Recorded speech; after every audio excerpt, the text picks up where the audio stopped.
Okay, now that a lot of the COVID restrictions have been lifted and the mandates have been cleared, there's been a resurgence of travel. And so the interest is there and it's pent up and a lot of people are starting to travel, but we get a lot of questions about safety while traveling. Now, Tracie, tell me a little bit about the conference where you just taught at and some of the questions that you ran into and what people are thinking about. Yeah, yesterday I had the privilege of teaching around 100 women at a women's conference, and they were, all adults just getting ready to travel. And yeah, everybody's excited about traveling. I don't think anybody really wants to stop and think about safety. We're just thinking about what we're going to wear and pack. But I got some really interesting questions. I think the question that I got the most is, I'm going to be traveling alone. Is that okay? So let's start there. What do Okay, you yeah, that is an interesting problem because people for work, people in, you have a lot of experience doing that. You traveled tons of times as a flight attendant. So I think sometimes you realize, even though you don't set out to travel alone, you are, in fact, in certain cases, you are alone in maybe unfamiliar circumstances. So let's talk about that traveling alone. Right. Yeah, I think I know if you know you're going to be in a certain location, try to get familiar with the city, and even the hotel or the resort where you're at before you even get there. And it's so easy to do now with TripAdvisor. You can even look up if you're on a cruise on excursions or day trips, and look at the ratings and see what people are saying about it. But really get familiar about where you're going and what you're going to do, and then of course prepare your family. And we'll talk about that later. Well, that's great. So when you look at these things, and we're going to talk. So using technology to help us, in fact, you're talking about previewing where you're going to be. And Right. in the picture I got in my head is all of us when we're trying to navigate in an unfamiliar territory, we turn on our app to get directions to where we're going. But now we're down looking in our app. What are some things that you can do? And tell me a little bit about the technology that you think would help us. Yeah. First thing is, if you're traveling abroad, I mean, you and I both know you can't carry personal protection devices, and we'll get to that. But I think you need to know if you're what do you say in each country in every language that is the equivalent to 911 or help 911? Because if I'm in Austria and I'm yelling help 911, nobody's going to know what that means. So to do some research there, and then make sure that you've got to be connected with everybody in your tour group or in your family, or have people watching you if you're traveling alone through GPS. And if I'm out and about and I'm going to take a tour by myself, and I don't have anyone in my traveling party, that's a really good time to alert my family. Hey, I'm going to be going here. Can you keep an eye on me? And then of course it's checking in. Think about this. If we just When we're traveling, if we just agree with somebody back home that I'm going to check in with you every day at this time, if possible, right there, that could be a huge alert. And I've heard so many stories of people saying, yeah, I didn't hear from them at that time I was supposed to, and that's where I got worried. And I sent I called the police to do like what do they call it, a welfare check or something. But yeah, so just having people eyes on you, and that's what I love about the GPS apps. There's apps that you can use that even have alarms on them. Me personally, I prefer to carry a personal alarm, to make a lot of noise. But there's a lot of great tech out there, and I just think it's being prepared and getting everybody on board so that we have eyes on each other. And some of that can be, you said, a personal alarm. Some of those can also, you can get them very, very inexpensively to hang on the inside of your hotel door Yeah. to give you an early warning if someone's trying to get in your door, correct? You've used Yeah, that they before. even have door stops that you can carry, where you put the door stop in your hotel door, and if somebody tries to open up the door, the alarm goes off. Yeah, They I have think that's a they great have thing a to have. oh yeah, or they have the alarms that I like the one where it can you can it's dual, so you can hang it on your door, but you can also carry it on your person as a personal alarm. They have there's a whistle right now called, I believe it's called Whistle Tech, and it's great for anybody that's hiking. It is so incredibly loud that I think I was told they they tested it on an aircraft carrier and people a mile away could hear this whistle being blown, because noise attracts attention. But going back to what I talked about earlier, you really need to, if you're using a whistle or an alarm, make sure you're also yelling help 911 or whatever the emergency phrase is, for the area that you're in, so people know that there is actually an emergency and not somebody blowing a whistle. Correct. And you're trying to attract attention. That's one of the 7 pillars that we have in our self-defense system is attract attention. Even if people don't respond to you, the attacker is feeling that someone might respond to you. And we've talked about this before, that these attackers have this thing of they don't want you to ruin their plan. So they tell you, shut up and you won't get hurt. Don't Right. scream or I'll kill you. And go ahead, ruin their plan, because at the very moment of the attack is your best chance of getting away or deterring the attack. Right. Yeah. Okay, so you have some tech, and I like to look at it 2 different ways. There's one of them that you talked about. It keeps track of you and it allows people to stay in touch with you, but it Right. doesn't really prevent an attack. It's Exactly. up to us to realize when we're being put in a bad situation or we're being interviewed as a likely victim for an attack. So what are some of the things we can do that can actually deter an attacker that's coming up to us? I love that question. How about this answer? Don't look like a victim. Good point. And how Walk with confidence, head on a swivel. And then I also wanted to point out too is when we're in other countries, we scream American tourist, yeah. and there's not a whole lot that we can do to not look like a tourist. So, not carrying bags. I am a huge advocate of fanny packs. I have a fanny pack. It's underneath my shirt, so nobody can bump into me and pickpocket me or what have you, because it's on me. It's zipped up.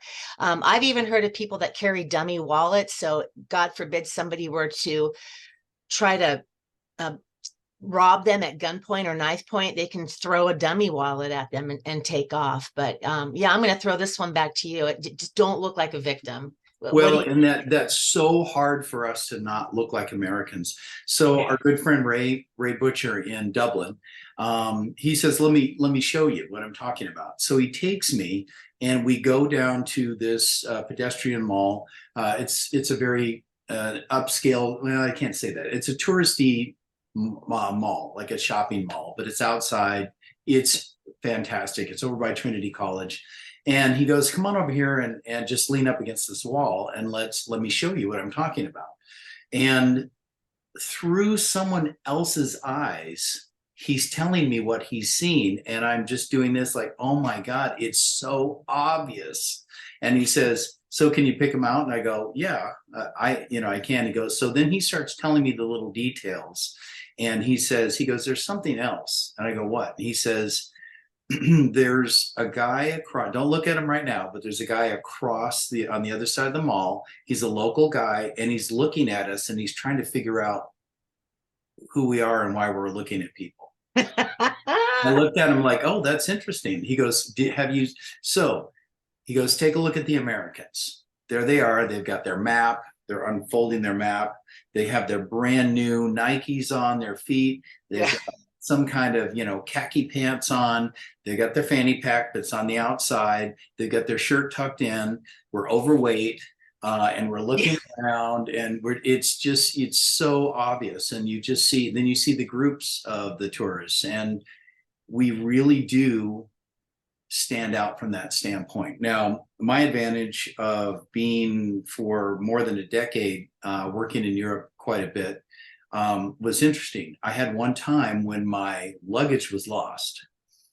I mean, lost. And so I had to go to in France, I had to go to this supermarché and I had to buy clothes to get through 5 days. And that was fascinating. I would walk into shops and people would look at me and they didn't know how to address me. They're like, well, he's dressed locally. And I realized there's small but subtle differences, especially with shoes, pants, and so it's very interesting. Also, the cultures are different. So Ray is showing me while we're standing around. He goes, "Can you pick out the Italians?" So what do you mean? And I'm scanning and I'm looking. He goes, "Scan more to your right." And there's a group of 5 younger, beautiful people, and they are dressed really fashionably. I'm going, really? He goes, yeah, that's just kind of a thing. You can start to look at different cultures and start picking them, getting guess out of, where they're from. So interestingly enough, you said it. I love the way you said it. We scream American. Yeah. The way we talk loud, the way we eat, we're loud. We clatter our silverware when we change hands to cut our food, and then we put our knife down and it clatters. We're loud. We're loud. We don't know where we're going. We absolutely look like we don't know where we're going. And so that's one of the things is when traveling internationally, you look like Americans. Right. And Americans, even though we don't feel like it, you don't feel like it, we are very affluent. Yeah. So Yeah. many places in the world, they want what we have. And the dark side of that is they know you're a tourist and they know you're not coming back. They know you won't be able to prosecute if they commit some kind of crime. You won't know enough to be able to tell the detectives what's going on. And number 2, in a lot of the world, your visit to the police station is going to be completely frustrating. There's a different tempo. They have different kind of, things. And I think when we look at, for example, the Natalie Hardaway case, and other cases of people mysteriously dying throughout Mexico and the Caribbean, we were talking about that too. We were looking at people that are falling ill to these mysterious something. Right. But if you recall, nothing happens. Nothing ends up being solved. And you leave. And I feel for some of these people that go back and forth every year or every 6 months trying to get their case going forward, nothing really happens. So I think that's a thing that we're building the picture that you're a huge target and you don't even know it. Oh, it's true. Without going into a lot of detail, my family, we took a cruise down to Mexico, and they tell you, book your excursions through the cruise line. Do not, just because you're going to get an excursion because you saw it on TripAdvisor and it's cheaper, don't do it. And sure enough, we made the mistake, and we went off and we did our own thing. I forgot which city we were in, and we had a really bad incident. And like I said, without going into detail, these people were accusing us of breaking the jet ski that we had rented, and we were trying to tell them it broke on us. We didn't do anything to break it. And so they started wanting to call the police, and we knew having the police come in Mexico, we didn't think that was a safe thing at all. And lucky for us, the busboy or our waiter came up to us and kind of whispered in our ear, throw money at them and run. And that's what we did. We literally took whatever money we had in our wallet and we just threw it at these people, and we ran and we grabbed a taxi and we got in, and we swore we would never, ever go on our own excursion again, because it was just so even the cruise ship didn't know where we were. That's a great point. Yeah. That's a Just great to point. save money. We did it just to save money. Not a good idea. Well, and you bring up a great point, because cruise lines, and you and I have seen this in different ports, they're a huge source of income for a lot of different islands and locations. So the more that you can have the cruise lines help you to leverage your advantage in those situations, the better. Right. Yeah. And then, here's another question I got yesterday. Let's talk about this. a lot of people want to know, can I carry personal protection products? I mean, I do. I, I, I layer my protection. I have things on my keychain. I have, you know, flashlight, stun gun, pepper spray, if, you know, by my bedside, whatever I need to do. You have But your you ninja can't, throwing stars? yeah, I'm working on that. But you can't carry that in Europe. So I'm interested to see what do you tell people to do when they're in Europe? Well, that's a loaded question because the absolute above board answer is you cannot carry a personal weapon.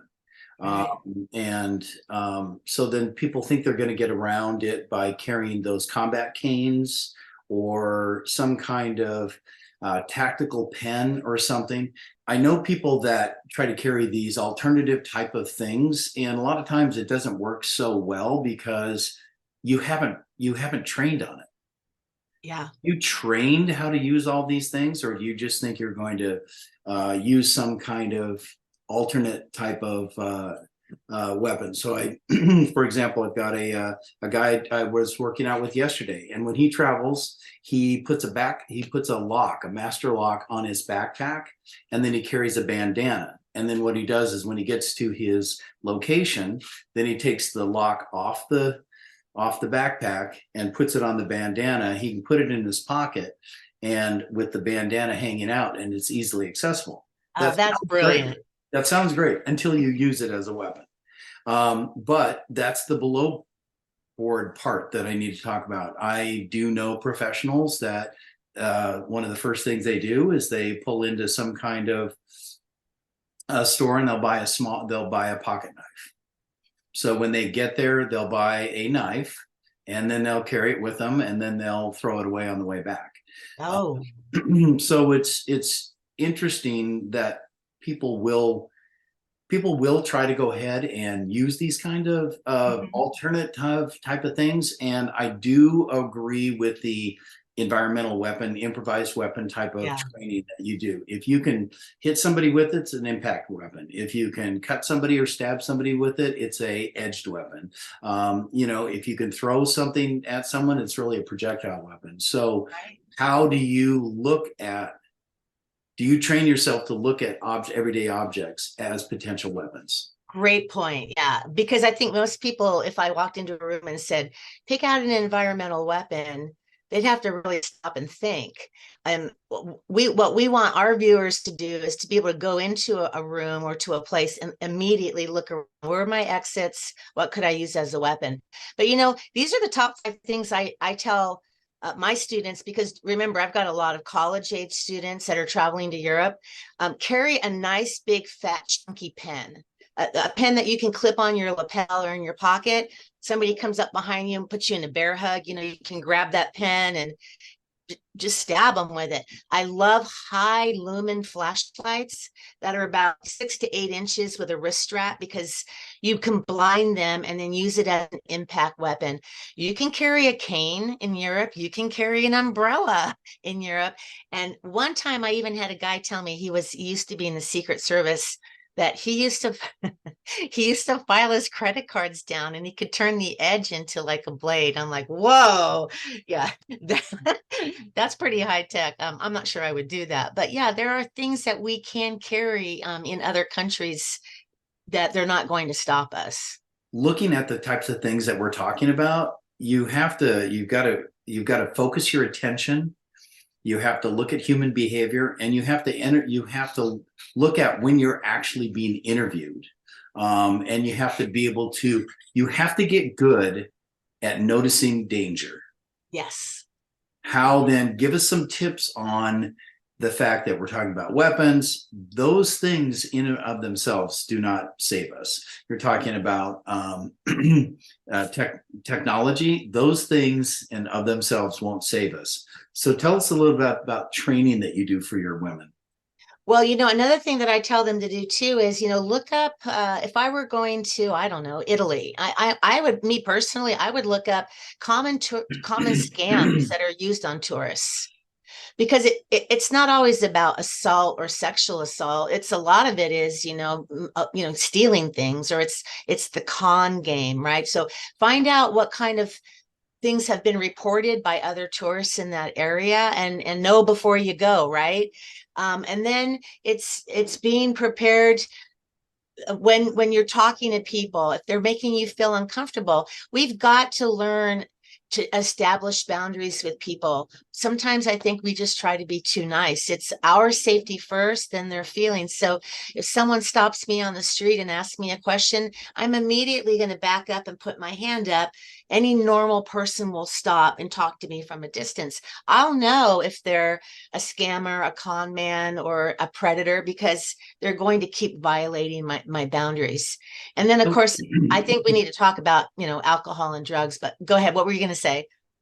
I think that's a great time to jump in and talk about the things that you're alluding to, about the things that you know that is happening. But what are those things? I need to be suspicious when someone just comes up to me out of the blue, or they're trying to appeal to my vanity by asking me if I'm a celebrity or a model or an actress. I need to be suspicious. If somebody continues to ask me questions and they don't take no for an answer, and they keep pressing and pressing and pressing, I need to be on guard. If somebody does this kind of false help compliance type of thing, of where they want to help you carry your bags, they want to help you up the stairs, they want to help get you to your floor, anything that gets this connection, you've got to be on guard. And as we talked about, or as you mentioned, a lot of it is just stealing. Hey, let me help you carry your bags, and then they help your bags. You have to be way more suspicious when people approach you out of the blue. So those are the things I think. I love your approach. And tell us how then, if you are being interviewed, take us a little bit more down that. You're talking about you're guarding your space. Tell me about that. Well, let me just tell you a story one of my students told me, and it goes back to everything that you talk about in your book. Stay with people or go to people, right? So I forgot which country she was in. It was definitely in Northern Europe. I'm not sure if it was Switzerland or Germany, somewhere up there. And she was a student studying for the summer, and she decided to go down by the river and, just chill and meditate. It was just so beautiful. And a young man came and talked to her, and she was trying to be friendly, but he seemed a little nervous, a little sketchy, and he kept kind of like looking up. And so she started to notice that there was a couple of other guys in the same vicinity, right? So she thought, uh-oh, I think I'm being targeted, by 3 predators.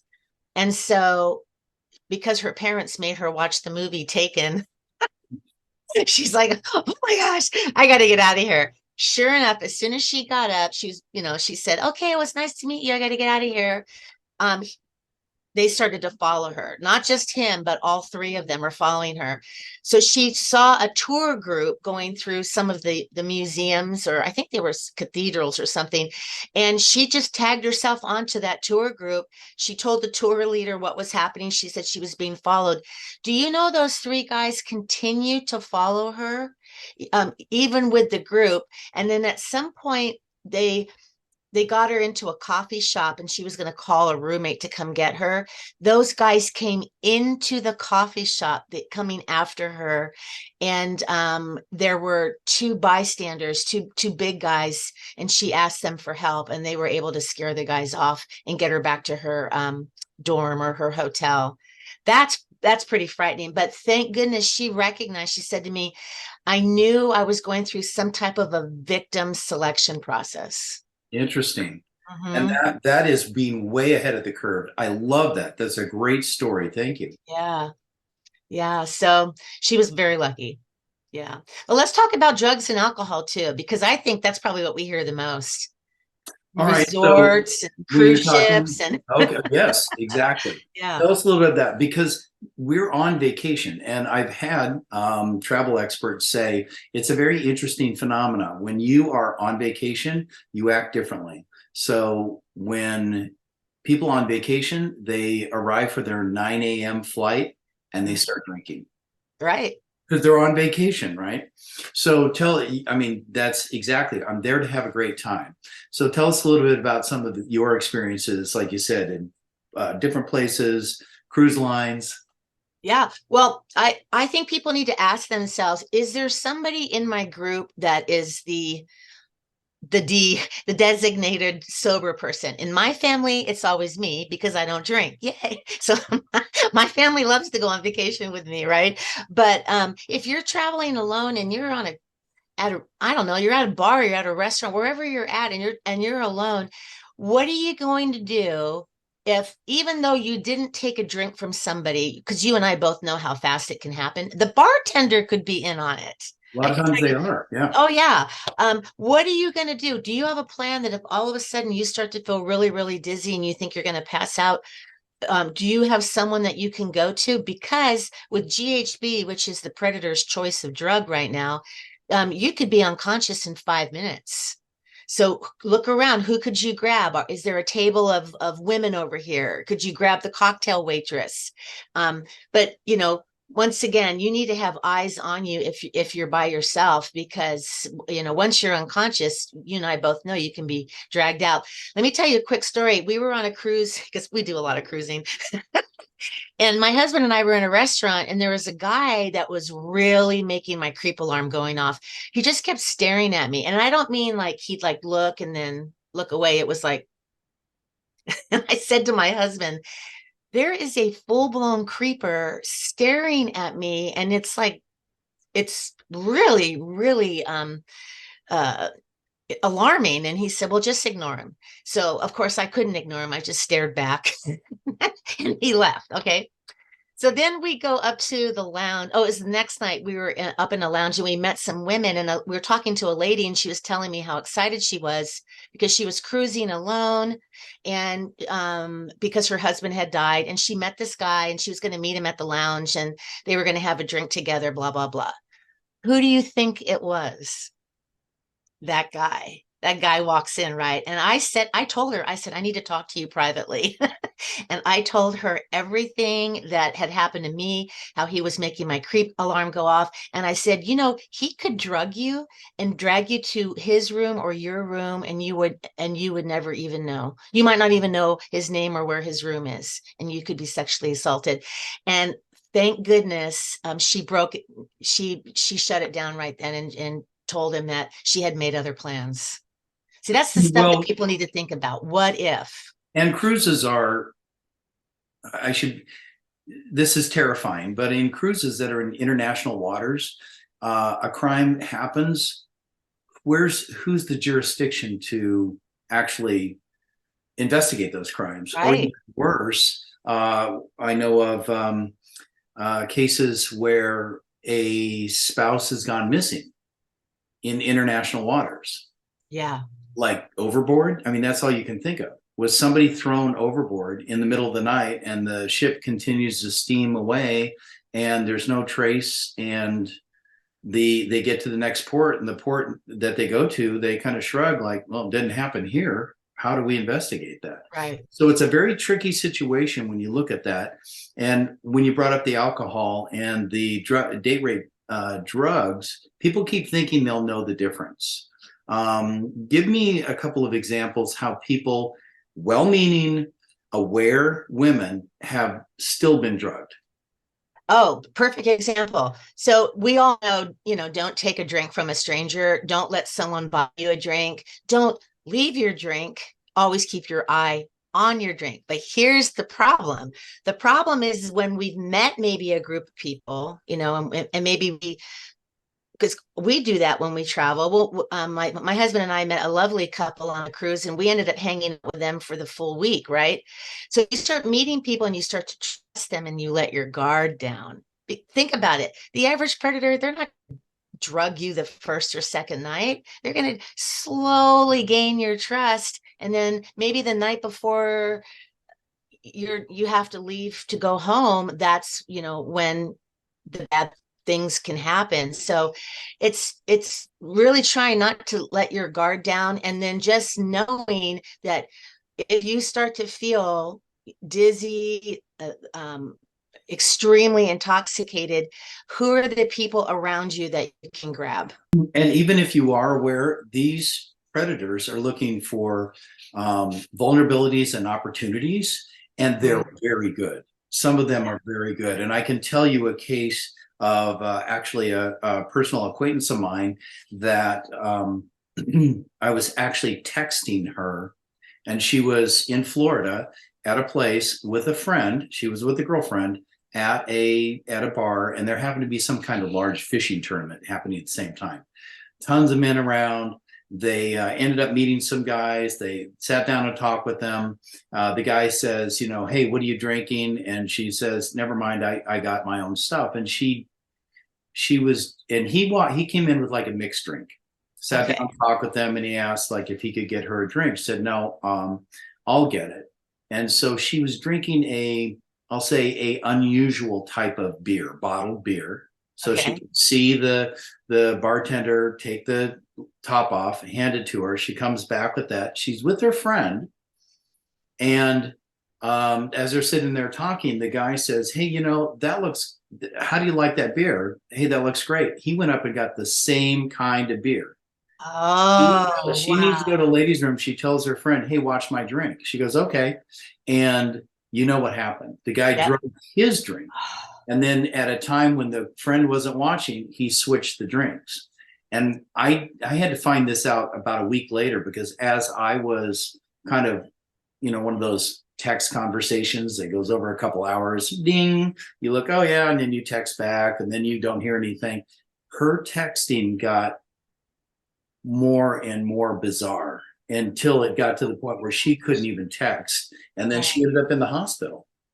Uh, Wow. so it was a very interesting situation. Never caught the guy because she went to the hospital. They left. And she said to me, she goes, he kept trying to say, hey, come out and visit my boat. And she says, would he have dumped me overboard? Yeah. Would he have killed me?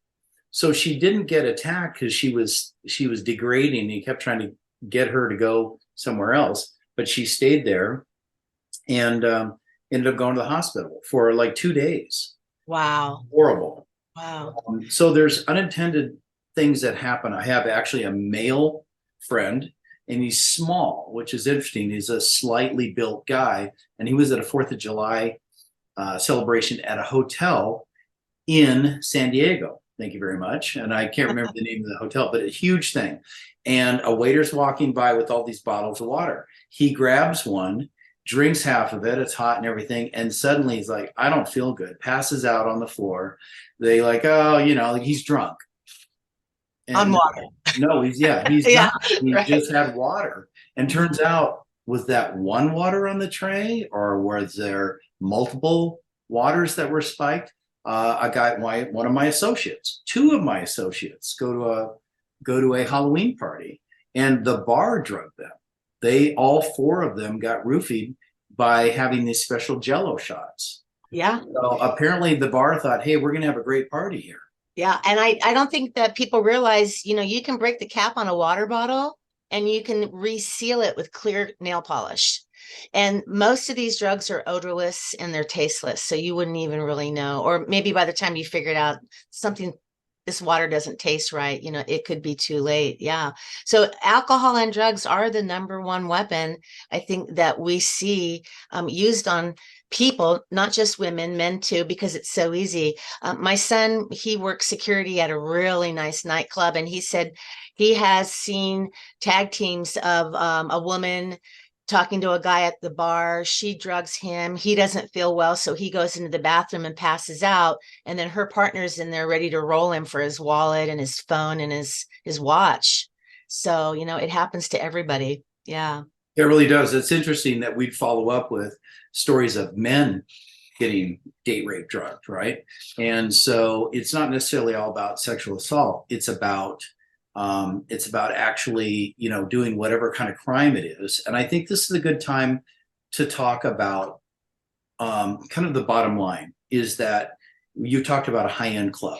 So despite the physical environment, all the trappings of an upscale vacation, human behavior is still human behavior. And Right. predators are watching us because they want what we have. They look for opportunity and they look for vulnerability. They're going to test us and interview us to see if we are a good target to be attacked. And one of the things that we run into is we're nice, we're polite, our backgrounds, we don't want to be rude. And Right. sometimes we don't actually recognize that we're being interviewed. So yes, We can still be nice and polite, but we've got to be aware and manage our own space. And even then, remember that all of this stuff, we can be aware of everything that's happening, but we still need to have the knowledge of how to physically resist an attack. How would you Exactly. close on that? Yeah, and the confidence, and I would say that's the confidence. So, the ABCs of self-defense, awareness, like you said, boundaries. Are you confident enough to even set a boundary with someone? Sometimes people they don't even like to put their hand up and say, you can stop right there. They have a really hard time setting a boundary. And then the C is the confidence. Do you have the confidence, to bark somebody off, to go chihuahua crazy and train? And so, yeah, I think we should end it on that, how important self-defense training is, because it can bring out that chihuahua in us or that confidence. And it also gives us the confidence to realize, and we've said this before, you and I've said this before, his ego is not worth our safety, right? Right, exactly. Yeah. So I think it's really important that we, I think self-defense training should be a part of our education, actually, but just knowing just a few simple, large motor skill techniques, could save our lives. How do you want to add to that? Well, I think that's, you and I as instructors, we're biased towards that physical response, and a lot of people won't do that. The bottom line is, unless you can physically stop someone, you're really not safe. You have to have the knowledge and you have the tools to actually physically defend yourself. Exactly. Get And training. know your weaknesses and know your strengths. If I can't run fast, then I better know that I need to fight hard, and noise attracts attention. Use my biggest weapon, my voice, to attract attention. Awesome, Tracie. Thank you so Yeah. much. Oh, it's great spending time with you. So next time we'll talk about family travel safety, and we'll talk about how we can prepare our children for traveling. Great point. Great point. Okay, we'll see you next time then. All right, I'll be here. Take care.